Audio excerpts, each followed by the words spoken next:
On voice வீடியோஸை like பண்ணுங்க, share பண்ணுங்க, சப்ஸ்கிரைப் பண்ணுங்க அண்ட் மறந்துடாம பெல் பட்டனை பிரஸ் பண்ணுங்க. தமிழ் உறவுகளுக்கு வணக்கம்.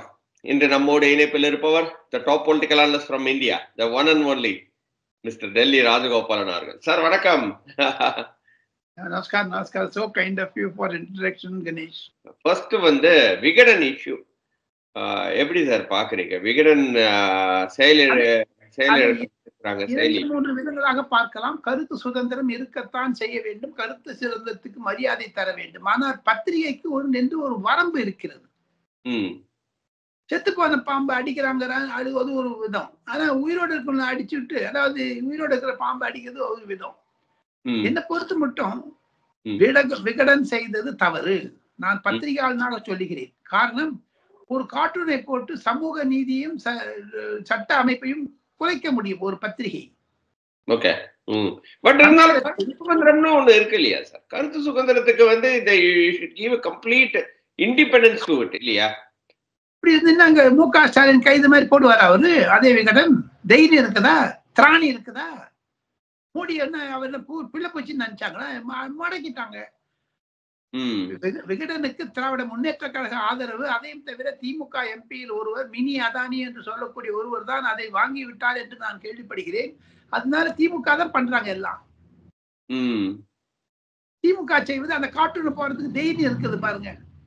போக பாருங்க, அந்த கார்ட்டூன் போட்டதுனால ஒண்ணு அவன் பழிச்சிடுவான்னு நினைவுடைய ஒரு பொதுமக்களிடையே ஒரு வெறுப்பு வந்துவிடும் விகடன் மீது. பல ஆண்டுகளாக நடந்து வந்த அந்த பத்திரிகை கேவலமாக பிரசிக்காரு. அதே தைரியம் இப்போ அம்மையார் ஜெயலலிதா ஜெயில போட்டாங்க. இப்ப மோடி போட்டாருன்னா என்ன சொல்லுவாங்க? தமிழகத்தில் மோடி வராதே. இதுதாங்க பேச்சு. திருப்பி மோடிக்கு அது திமுகவை கலப்பி வர்றது ஒரு பாயிண்ட் ஆஃப் டிஸ்கஷன் கொண்டு வந்துட்டாங்க. ஆக மட்டும் மத்திய அரசாங்கம் அதை பற்றி கவலையப்படுவது கிடையாது. நரேந்திர மோடிக்கு கைக்கு சங்கடி போடுகிறோரோ இல்லையோ, விகடனுக்கு அந்த மாதிரி ஒரு கார்ட்டூன் போட்டதுனால உத்தரப்பிரதேசத்திலும் மத்திய பிரதேசத்திலும் ராஜஸ்தானிலும் அவர்கள் வெற்றி பெற்று வருகிறார்கள். 21 மாநிலங்களில் அவர் ஆட்சி புரிகிறார்கள். இந்த விகடனுக்கு ஒருத்தருக்காக பார்த்துட்டு இருப்பாங்க. போடான்னுவாங்க, படா அப்படின்னுவாங்க. Super sir. அதே மாதிரி இன்னொரு கொஸ்டினும் வருது. என்ன அப்படின்னா இது கருத்து இது இந்த கேஸ் சுப்ரீம் கோர்ட்டுக்கு போனா நிக்குமா அப்படின்ற ஒரு கருத்தும் இருக்கு. நீங்க எப்படி சார்? போகாதுங்க. சுப்ரீம் கோர்ட் யாருங்க போறாங்க? அதுக்கெல்லாம் போகாது. அவங்க விகடனே தனக்கு பப்ளிசிட்டி வேணுங்கிறதுனால பண்றாங்களே தவிர அது சுப்ரீம் கோர்ட் போறவங்களுக்குலாம் விட மாட்டாரு. நரேந்திர மோடி போடான்னு. ஓகே. சோ அதனால இதே பத்திரிகை சுதந்திரம் உண்மையில் தமிழகத்தில் நிறுமையானால் திராவிட முன்னேற்ற கழகம் செய்யக்கூடிய அராஜகங்களையும் பாலியல் கொள்கை, அண்ணா பல்கலைக்கழகத்தில் அந்த சார் யார் என்பதை விகடன் போட பார்க்கலாம். கள்ளக்குறிச்சியில் நடத்தி போட பார்க்கலாம். வேண்டுமென்றே திராவிட முன்னேற்ற கழகத்தினுடைய ஐடி செல் ஒவ்வொரு பத்திரிகை சுதந்திரத்தையும் ஊக்குவிக்கிறேன் என்று சொல்லி பத்திரிகைகளின் மூலமாக பத்திரிகை சுதந்திரத்தை அழிக்கிறார்கள். இப்ப திமுக பற்றி செங்கலி போட்ட விடுவாங்களே சார். நான் ஒண்ணு சொல்றேன், மு.க. ஸ்டாலின் செங்கலி போட்டு இழுத்து போகிறார்கள் என்று அது நம்ம வீடியோ விடுவாங்களா? அது பத்திரிகை சுதந்திரம். நம்ம கேட்டா நாம அது மாதிரி அவ்வளவு இதுவா மு.க. ஸ்டாலின் புகழ்ந்து கொண்டுதான் இருக்கிறோம். இருப்பதை தப்பாக சொல்லுகிறோம். ஐயா கலைஞர் கருணாநிதி அவர்களை நான் நன்கு அறிந்தவன். திராவிட முன்னேற்ற கழகத்தில் இருக்கக்கூடிய மூத்த தலைவர்கள் ஆற்காடு வீராசாமி, முரசொலி மாறன் போன்ற ஐயாக்களை எல்லாம் நன்றாக அறிந்தவன் நான். அப்பேற்பட்ட திராவிட முன்னேற்ற கழகம் பத்திரிகை சுதந்திரத்தை பற்றி பேசுகிறார்கள். இவங்க பேனா வைக்கிறேன்னு மு.க. ஸ்டாலின் கலைஞர் ஸ்டாச்சு கிட்டக்க சீமான் எதிர்த்தாரு. ஏன் பேனா வைக்கிறீங்க? அதை பத்தி ஆண்டவன் எழுத வேண்டியதுதானுங்க. Okay sir. அதே இது இன்னைக்கு இந்த சைட்ல வந்தோம் அப்படின்னா நம்மளோட முதலமைச்சர் அதை கண்டனம் தெரிவிச்சிருக்கிறாரு. பட் த சேம் டைம் அவரு மக்களோட பேசுற அந்த வீடியோல அப்பான்னு சொல்லி இருக்கிறாரு. நீங்க எப்படி பாக்குறீங்க? அப்பா ஆயிட்டாரா? அம்மா ஜெயலலிதாவா இருந்தாங்க. இன்னைக்கு அப்பா அப்படின்னு சொல்லி ஒரு பிம்பத்தை கட்டமைக்கிறாரு. வரவேற்கத்தக்கதுதான். அவருக்கும் 72 வயதாகிவிட்டது, 70 வயதாகிவிட்டது. பெரிய நிலைமையில் தான் இருக்கிறார். பேரன் பெற்றிகள் எல்லாம் பெற்று விட்டார். இனி 2026 அப்பா என்பது மகனுக்கு அந்த ஆட்சி பீடத்தை கொடுத்தாலும் ஆச்சரியப்படுவதற்கு இல்லை. அப்பா என்றால் சில பேர் கிண்டலாக கூட சொல்லுகிறார்கள். அதையெல்லாம் கேலி சித்திரங்கள் வருகின்றன. அதை பத்தி நாம் பேச வேண்டாம். அவர் தன்னைத்தானே அப்பா என்று சொல்லிக் இப்ப பாருங்க, எடப்பாடி பழனிசாமியை புரட்சி தமிழ் புயல் என்றெல்லாம் சொல்லுகிறார்கள். தமிழ் புயல் என்று தமிழன் எடப்பாடி சொல்லுகிறார்கள். இப்போ ஜெயலலிதா அம்மான்னு சொன்னாங்க, ஒன்னொன்னு சின்னம்மாங்கிறாங்க சசிகலாவை. ஒன்னொன்னு ஒரு மாதிரி இருக்கு. இப்போ நேதாஜி என்று முலாயம் சிங் அதை சொன்னாங்க, தீதி என்று மம்தா பானர்ஜி சொல்லுகிறார்கள். இதையெல்லாம் வைத்து பார்த்தால் அது வரவேற்கத்தக்கது என்றாலும் அப்பா ஒரு டப்பாவாகி கூடாது.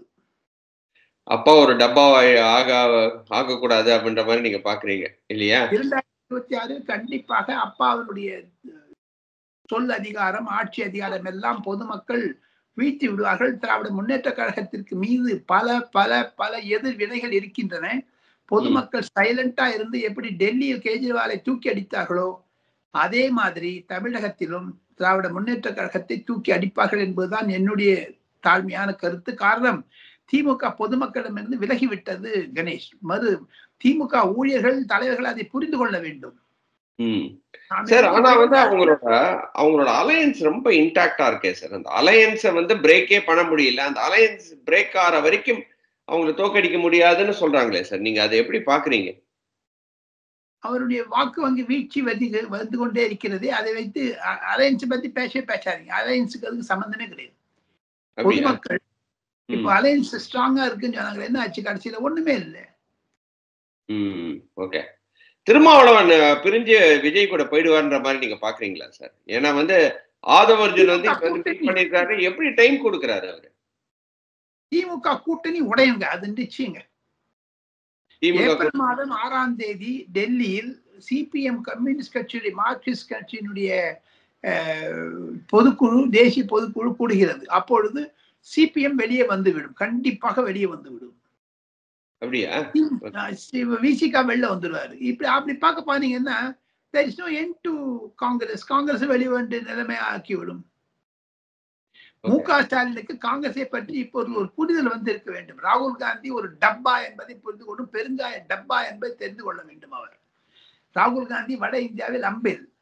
ராகுல் காந்தியினுடைய தோல்வி என்பது திராவிட முன்னேற்ற கழகத்திற்கு மறைமுகமாக ஒரு தோல்வியாக இருந்தாலும் 2027 ஆச்சரியப்படுவதற்கு. ஏன்னா எங்க அகைன்ஸ்ட் சென்ட்ரல் கவர்மெண்ட் அகைன்ஸ்ட் இன்னும் 5 வருஷம் இருக்கணுங்க சார் ஸ்டாலின். ஆமா ஆமா, கரெக்ட்.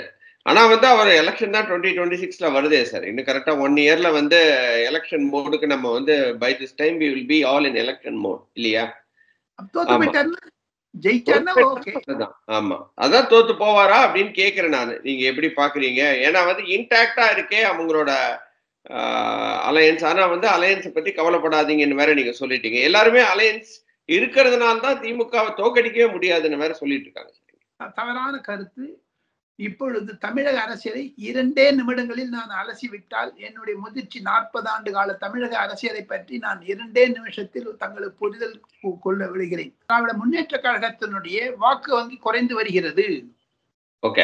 தமிழகத்தில் இன்று இருக்கக்கூடிய திமுக அமைச்சர்களில் பாதி பேர் அதிமுக வந்தவர்கள். ஆக மொத்தம் தமிழக ஆட்சியில் சொல்லாமலேயே கூட்டணி ஆட்சி தான் நடக்கிறது. இரண்டாவதாக சீமான், விஜய், அண்ணாமலை, ஜி.கே. வாசன், அன்புமணி ராமதாஸ் போன்ற இளைஞர்களை எல்லாம் வைத்து பார்த்தால் வரக்கூடிய நாட்களில் என்னதான் பார்த்தாலும் ஒரு விஷயத்தை நுணுக்கமாக பார்த்தால் திமுகவுடைய வாக்கு வங்கி 50% கீழே போயிடும். பிரசாந்த் கிஷோர் சொன்ன மாதிரி இதுக்கு 20% இருக்குன்னு சொல்றாரு பிரசாந்த் கிஷோர். ஆனால் 20% இருக்கா இல்லையா தெரியாது. உங்களுக்கு விசிகாக்கு இருக்க வாக்கு வங்கி இதெல்லாம் திமுக அக்கௌண்ட்ல போனா கூட சீமான், விஜய், அண்ணாமலை இந்த 3 பேரையும் பாத்தீங்கன்னா 30% போயிடுச்சுங்களே. பை சான்ஸ் 10 வச்சுனா கூட 30 மீதி 70%ல திமுக வந்து 50% எடுத்தா 35% மேல எப்படி எடுக்க முடியும்? இவங்களுக்கே 30 வந்துடுச்சுங்களே. ஆமா, இவங்களுக்கே 30 வந்துடுச்சு. பட் இருந்தாலும் வந்து ஒவ்வொரு தொகுதியிலையும் ஒரு 30-32% வரைக்கும் வந்துட்டாங்கன்னா வின் பண்ணுவாங்களே சார். அதுதான் வந்து ஏன்னா இவ்வளவு பிரச்சனைகள் இருக்கு தமிழ்நாடுல, ஒன்னும் பெருசா ஒன்னும் அவங்க சாதிக்கல. பட் இருந்தாலும் திருப்பி வந்துருவாங்களோ அப்படின்ற ஒரு கொஸ்டின் மார்க்கும் வருது. பொதுமக்களிடையே இருக்கக்கூடிய எதிர்ப்பை பார்த்தால் விஜய்வருடைய ஆக்ரோஷமான ஒரு வெறித்தனமான ஒரு இளைஞர்கள், சீமானுடைய வெறித்தனமான இளைஞர்கள் திமுகவை வெறுக்கிறார்கள். அதையும் தவிர எடப்பாடி பழனிசாமியுடைய கட்சி 4ஆக 5ஆக பிரிந்து இப்போ செங்கோட்டையன் கூட எதான பண்ணுவாரா யோசிச்சுட்டு இருக்காங்க. செங்கோட்டையன் போனா வேலுமணி தங்கமணி எப்படி இருப்பாங்க தெரியாது. ஆக மொத்தம் அது அண்ணா திராவிட முன்னேற்ற கழகம் கவுண்டர் வர்சஸ் தேவர்னு ஆயிடுச்சு. தமிழகத்தில் சீமான் போன்றவர்களாம் இருந்தாலும் ஜோசப் விஜய் என்று தன்னை வர்ணிப்பதனால் கிறிஸ்துவர் வாக்குகள் திமுக விலகினாலும் ஆச்சரியப்படுவதற்கில்லை. இருந்தாலும் பாஜக பக்கம் போகாது. இப்பொழுது சோதனையில் இருப்பது காங்கிரசும் பாஜகவும் தான். ஆனால் பாஜகவிற்கு வெற்றி முகமாக இருக்கிறது தமிழகத்தில். ஒரு அண்ணாமலை வைத்து என் மண் என் மக்கள் யாத்திரை போட்டு தமிழகத்தில் ஒரு உசுப்பி விட்டுட்டார். தமிழகத்துல அதுல இருந்து சீமான் கையை டேக்கன் ஓவர். சீமான் கிட்ட இருந்து Vijay has taken over. Anti DMK feelings. So இந்த வாக்கு வங்கி பிரச்சனையை பார்த்தால் திமுகவிற்கு 40% மேல இருக்காது. மீதி 60% அப்போசிஷனுக்கு போயிடும். அப்போ தமிழகத்தில் எய்தர் கூட்டணி ஆட்சி இல்லையா அதிமுக தலைமையில் ஆட்சி தான் வரும். திமுக எதிர்கட்சியாக இருந்தாலும் ஆச்சரியப்படுவதற்கில்லை விஜயினுடைய வருகை மூலமாக. சார் விஜய்க்கு வந்து பிகே என்ன சொல்றாருன்னா 15 to 20% ஓட்டு இருக்கு அப்படின்னு சொல்றாரு சார். 15 to 20% ஓட்டு இருக்குன்ற மாதிரி நீங்க பாக்குறீங்களா? அவருக்கு அந்த அளவுக்கு ஒரு பலம் இருக்கா? அது தவறான கருத்தாக இருந்து அந்த மாதிரி ரேஞ்சிலே வச்சோம். we accept that he is wrong. Okay. அப்போ விஜய், சீமான், அண்ணாமலை இவங்க 3 பேருக்கு 36%, அது you reduce it to 30, 10 each. Okay. 20ல இருந்து விஜய்க்கு 10% வச்சுன்னு மாடரேட்டா பாத்தீங்கன்னா still DMK is losing. Okay. that is விளக்கமாக சொன்னதை நேரில் புரிந்து கொண்டிருக்கிறார்களோ இல்லையோ, வாக்கு வங்கி விதத்தில் திமுகவை கண்டிப்பாக தோற்கடிக்க முடியும். ஓகே, தோற்கடிக்க முடியும். அதுதான் வந்து ஜஸ்ட் ஆஃப் த திங்ஸ். அதே மாதிரி விஜய்க்கு இன்னைக்கு வந்து ஒயிட் கிளாஸ் செக்யூரிட்டி கொடுத்திருக்காங்களே சார், எப்படி சார் பாக்குறீங்க? அது ஒண்ணும் பெருசு இல்லைங்க. அதை பத்தி பிஜேபி அவர் இழுக்க பாக்குறாங்களோ அப்படின்ற ஒரு கொஸ்டின்லாம் வருது. இப்ப எடப்பாடி பழனிசாமிக்கு சிஆர்பிஎஃப் கொடுத்திருக்காங்க முதல்ல இருந்தே. அவர் எதிர்கட்சி தலைவராக இருப்பதுனால தமிழக போச்சு மீது அவநம்பிக்கை என்று சொல்ல முடியாது. எனினும் 3 வருடங்கள் முதலமைச்சர் ஐயா கருணாநிதி அவர்கள் படுத்துக் கொண்டிருந்த பொழுது உடல் நலம் சரியில்லாத போது எனர்ஜி கொடுத்திருந்தாங்களா? அவங்களுக்கு எப்படி கொடுத்தாங்க? அவர் மூவ்மெண்ட் கிடையவே கிடையாது. வீட்டுல இருந்து வந்ததே கிடையாது அவரு. ஆக மொத்தம் நாளைக்கு சீமானுக்கு இசட் பிளஸ் கொடுத்துட்டாங்க, என்ன பண்ணுவீங்க? இதெல்லாம் இருக்குல்ல. தமிழகத்தில் ஊழல்கள் அதிகமாக இருக்கக்கூடிய நிலைமையில் இப்போ எல்லாத்தையும் சொல்லிட்டீங்களே. ஒய் பிளஸ் கொடுத்ததை பத்தி ஒரு பேச்சு பொருளாகி விட்டது. அது விஜய் திருப்பி கான்சென்ட்ரேட் பண்ணி சென்ட்ரல் ஸ்டேஜில் வந்துட்டாரு பாருங்க. அதான் சொல்றேன் நான். ஆமா சார், திருப்பி சென்ட்ரல் ஸ்டேஜுக்கு வந்து நிக்கிறாரு. பட் இருந்தாலும் வந்து அது வந்து சீமானுக்கு வந்து ஒரு மிகப்பெரிய ஒரு அடியா மாறும். ஏன்னா வந்து சீமானுடைய வாக்கு வங்கி என்பது தனி, விஜய் வாக்கு வங்கி என்பது தனி. சரி, ஓகே. ஓட் டிரான்ஸ்பர் ஆகவே ஆகாது. ஓட் டிரான்ஸ்பர் ஆகாது அப்படின்ற மாதிரி தான் பாக்குறீங்க இல்லையா? கண்டிப்பாக. அது அவங்களுக்கு அந்த ஒரு ideology is different. This ideology is totally. இவர் வந்து தமிழ் தேசியம் பிரபாகரன், அதை விஜய் எடுக்கவே இல்லை. பிரபாகரனை தொடவே இல்லை அவரு. ஆமா, விஜய் வந்து பிரபாகரனை தொடவே இல்லை. சோ அதனால வந்து 2 ஓட்டும் வித்தியாசம், அவ்வளவுதான் இல்லையா? சோ அதனால வந்து இவங்க 2 பேரும் தனியா நிக்கிறது நல்லது. அது வந்து கடைசியில வந்து டிஎம்கேக்கு ஒரு பெரிய ஒரு அடியா போகும் அப்படின்ற மாதிரி தான் நீங்க பாக்குறீங்க. கண்டிப்பா கண்டிப்பா கண்டிப்பாக. Okay sir, last and final question sir. ரொம்ப சோகமான ஒரு இன்சிடென்ட், ட்ரெயின் ஆக்சிடென்ட் வந்து நடந்திருக்கு டெல்லியில, மகா கும்ப மேளானால. எப்படி சார் பாக்குறீங்க? இட் வாஸ் an disaster அப்படின்னு சொல்றாங்க. உங்களோட கருத்துக்கள் எப்படி சார்? கண்டிப்பாக கிரவுட் மேனேஜ்மெண்ட் என்பது மிக மிக சிரமமான காரியம். தமிழகத்தில் ஒரு விமான காட்சி நடந்தது. அப்பொழுது கூட இது மாதிரி தண்ணி இல்லாத கஷ்டப்பட்டு நெரிசலில் பலர் இறந்து போனார்கள். அது மு.க. ஸ்டாலின் அரசாங்கத்திற்கு கிடைத்த ஒரு மாபெரும் கரும்புள்ளி. தன்னை நினைவிருக்கும் என்று நினைக்கிறேன். மெரினாவில் நடந்த அது கிரவுட் மேனேஜ்மெண்ட் வந்து ரொம்ப டிஃபிகல்ட்டுங்க. இவ்வளவு பேர் 45 கோடி பேர் வந்திருந்தாங்க. நான் அதனால சப்ஸ்டான்சியேட் பண்ணல. டெத்து வந்து 40-50 ஒரு உயிர் போனா கூட அது டெத் தாங்க. ஆனால் இது வந்து வதந்தி மூலமாகவும் வாட்ஸ்அப் மூலமாகவும் ஒரு சில தேச விரோத சக்திகள், சமுதாய விரோத சக்திகள் தான் செய்தது என்று ஒரு ஒரு மறைமுகமான செய்திகள் வர ஆரம்பித்து விட்டது. எது இருப்பினும் ரயில்வே நிர்வாகம் இனி சீரமைக்க வேண்டும். ஒரு ஒரு ப்ராப்பரா அரேஞ்ச் பண்ணணும்னு சொன்னா we have to be very careful தான் நான் நினைக்கிறேங்க. ஏன்னா இது வந்து ஒரு உயிர் நரேந்திர மோடி அவர்கள் தன்னுடைய ட்வீட்ல சொன்ன மாதிரி ஒரு உயிர் போனா கூட நம்மளுக்கு வந்து ஒரு இழப்பு தான். இந்த மாதிரியான ஒரு வதந்தி போலவாகத்தான் கும்பல் நெரிசல் ஏற்பட்டு அது ஒரு மேல ஒருத்தர் விழுந்து செத்து போயிட்டாங்க. குழந்தை எல்லாம் போயிருக்குங்க, பாவங்க. பார்த்தா ரொம்ப கடிதமா இருக்குங்க. ஆமா, குழந்தைகள்லாம் வந்து இறந்திருக்காங்க. 18 பேர் இறந்திருக்கிறாங்க.